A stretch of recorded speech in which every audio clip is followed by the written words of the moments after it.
ನಿವೃತ್ತ ಡಿಜಿಐಜಿಪಿ ಓಂ ಪ್ರಕಾಶ್ ಕೊಲೆ ಪ್ರಕರಣಕ್ಕೆ ಸಂಬಂಧಪಟ್ಟಂತೆ ಕೊಲೆ ಮಾಡೋದಕ್ಕೆ ಮೊದಲೇ ಪ್ಲಾನ್ ಮಾಡಿದ್ದ ಓಂ ಪ್ರಕಾಶ್ ಪತ್ನಿ ಪಲ್ಲವಿ ಅನ್ನುವಂತಹ ಸ್ಫೋಟಕ ಮಾಹಿತಿ ನಿನ್ನೆ ಪೊಲೀಸರ ಮುಂದೆ ಇಟ್ಸ್ ಟೂ ಲೇಟ್ ಅಂತ ಹೇಳಿರೋದು ಓಂ ಪ್ರಕಾಶ್ ಪತ್ನಿ ಪಲ್ಲವಿ. ನಾನು ಕೊಲೆ ಮಾಡೋದಕ್ಕೆ ತಡ ಮಾಡಿದೆ, ಅಂದ್ರೆ ಮೊದಲೇ ಪ್ಲಾನ್ ಮಾಡಿದ್ದೆ, ಮೊದಲೇ ಕೊಲೆ ಆಗಬೇಕಾಗಿತ್ತು, ಆದ್ರೆ ತಡ ಆಯಿತು. ಗೂಗಲ್ ಹಾಗೆ ಯೂಟ್ಯೂಬ್ನಲ್ಲಿ ಸರ್ಚ್ ಮಾಡಿದ್ರು, ಹಲವಾರು ವಿಡಿಯೋಗಳನ್ನ ನೋಡಿಕೊಂಡು ಪ್ಲಾನ್ ಮಾಡಿದ್ದು ಯಾವ ರೀತಿ ಕೊಲೆ ಮಾಡೋದು ಅಂತ ಹೇಳಿ ಗೂಗಲ್ಲು ಮತ್ತೆ ಯೂಟ್ಯೂಬ್ ಅಲ್ಲಿ ಸರ್ಚ್ ಮಾಡಿದ್ರಂತೆ. ಪೊಲೀಸರ ಮುಂದೆ ಡೊಮೆಸ್ಟಿಕ್ ವೈಲೆನ್ಸ್ ಎಂಬ ಹೇಳಿಕೆ, ಪತಿಯನ್ನ ಕೊಲೆ ಮಾಡಿದ್ರು, ಒಂದು ಸ್ವಲ್ಪವೂ ಕೂಡ ಪತ್ನಿ ಪಲ್ಲವಿಗೆ ಪಶ್ಚಾತ್ತಾಪ ಇಲ್ಲ, ಆ ಮುಖದಲ್ಲಿ ಪಶ್ಚಾತ್ತಾಪ ಭಾವನೆನೇ ಇಲ್ಲ. ಒಂದ್ ರೀತಿ ರಜಾರೋಷವಾಗಿ ಆರಾಮಾಗಿ ಪೊಲೀಸರು ಕರ್ಕೊಂಡು ಹೋದ್ರು ಕೂಡ ಆರಾಮಾಗಿ ಮಾತಾಡ್ತಿದ್ದಾರೆ ನೋಡಿ, ದೃಶ್ಯಾವಳಿಗಳಲ್ಲಿ ಗಮನಿಸ್ತಾ ಇದ್ದಾರೆ. ಡೊಮೆಸ್ಟಿಕ್ ವೈಲೆನ್ಸ್ ಅಂತ ಹೇಳಿ ಕೊಟ್ಟಿರೋದು. ಅದರ ಜೊತೆಗೆ ಪೊಲೀಸರು ಈಗ ಸಾಕಷ್ಟು ತನಿಖೆಯನ್ನ ಮಾಡ್ತಾ ಇದ್ದಾರೆ, ಅರೆಸ್ಟ್ ಮಾಡಿ. ತನಿಖೆಯ ವೇಳೆ ಪಲ್ಲವಿ ಅವರಿಂದ ಸ್ಫೋಟಕ ಮಾಹಿತಿ ಹೊರಗಡೆ ಬರ್ತಾ ಇದೆ. ಅಂದ್ರೆ ಇಟ್ಸ್ ಟೂ ಲೇಟ್, ತುಂಬಾ ಲೇಟ್ ಆಗಿ ನಾನು ಕೊಲೆ ಮಾಡಿದೆ, ಬೇಗನೆ ಮಾಡಬೇಕಿತ್ತು ಅನ್ನುವಂತಹ ಒಂದಷ್ಟು ಸ್ಫೋಟಕ ಮಾಹಿತಿಯನ್ನ ಹೇಳಿರೋದು. ಈ ಬಗ್ಗೆ ಮತ್ತಷ್ಟು ಮಾಹಿತಿ ಕೊಡ್ತಾರೆ ನಮ್ಮ ಪ್ರತಿನಿಧಿ ವೆಂಕಟೇಶ್. ಈಗ ನಮ್ಮ ಜೊತೆಗೆ ನೇರ ಸಂಪರ್ಕಕ್ಕೆ ಜಾಯ್ನ್ ಆಗಿದ್ದಾರೆ.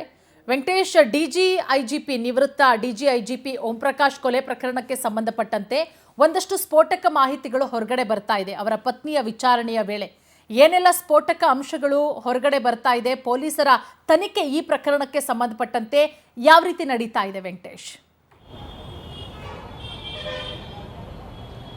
ಪೂರ್ಣಿಮಾ, ಏನು ಡಿ.ಜಿ ಅವರ ಒಂದು ಹತ್ಯೆ ಘಟನೆಗೆ ಸಂಬಂಧಪಟ್ಟಂತೆ ಇಡೀ ಪೊಲೀಸ್ ಇಲಾಖೆಯಲ್ಲೇ ಕೂಡ ಒಂಥರ ಅಚ್ಚರಿಯಾಗಿತ್ತು. ಅಂದರೆ ಇದು ಎಲ್ರಿಗೂ ಕೂಡ ಆಶ್ಚರ್ಯ ಕೂಡ ಆಗಿತ್ತು. ಅಂದರೆ ಈ ಘಟನೆಗೆ ಸಂಬಂಧಪಟ್ಟಂತೆ ಏನೋ ಒಂದು ಸಡನ್ ಪ್ರವೋಕ್ ಆಗಿ ಗಲಾಟೆ ಆದಂಥ ವೇಳೆಯಲ್ಲಿ ಕಣ್ಣಿಗೆ ಕಾರದ ಪುಡಿಯನ್ನು ಎರಚಿ ಹತ್ಯೆ ಮಾಡಿದ್ದಾರೆ ಅಂತ ಹೇಳಿ, ಆದರೆ ಅವರ ಪತ್ನಿ ಪಲ್ಲವಿ ಇದನ್ನು ಪೂರ್ವ ನಿಯೋಜಿತವಾಗಿ ಕೃತ್ಯವನ್ನು ಮಾಡೋದಕ್ಕೆ ಪ್ಲಾನ್ ಮಾಡ್ಕೊಂಡಿದ್ರು ಅಂತ ಹೇಳಿ ಪೊಲೀಸರ ತನಿಖೆಯ ಸಂದರ್ಭದಲ್ಲಿ ಕೂಡ ಗೊತ್ತಾಗಿದೆ. ಯಾಕಂತ ಹೇಳಿದ್ರೆ ನಿನ್ನೆ ಒಂದು ಹೊಯ್ಸಳ ಜೀಪಲ್ಲಿ ಕೂತಂಥ ಸಂದರ್ಭದಲ್ಲಿ ಮಾಧ್ಯಮಗಳನ್ನು ಉದ್ದೇಶಿಸಿ ಅವರು ಮಾತಾಡುವಾಗ ಇದು ಡೊಮೆಸ್ಟಿಕ್ ವೈಲೆನ್ಸ್ ಅಂತ 2-3 ಬಾರಿ ಹೇಳಿದ್ರು. ಅದಾದ ಬಳಿಕ ಪೊಲೀಸರು ಕೂಡ ಒಂದು ನ್ಯಾಯಾಧೀಶರ ಬಳಿ ಕರ್ಕೊಂಡು ಹೋದಂಥ ಸಂದರ್ಭದಲ್ಲಿ ಕೂಡ ಅವರು ಹೇಳಿರುವಂಥದ್ದು ಅಂತ ಹೇಳಿದ್ರೆ ಇಟ್ಸ್ ಟೂ ಲೇಟ್ ಅಂತ ಹೇಳಿ. ಅಂದರೆ ಇದು ತುಂಬ ನಿಧಾನವಾಗಾಯಿತು, ಈ ಹಿಂದೆನೇ ನಾನು ಈ ಮುಂಚೆನೇ ಮಾಡಬೇಕಾಗಿತ್ತು, ಆದರೆ ಅದಕ್ಕೆ ಸಮಯ ಸಿಗಲಿಲ್ಲ.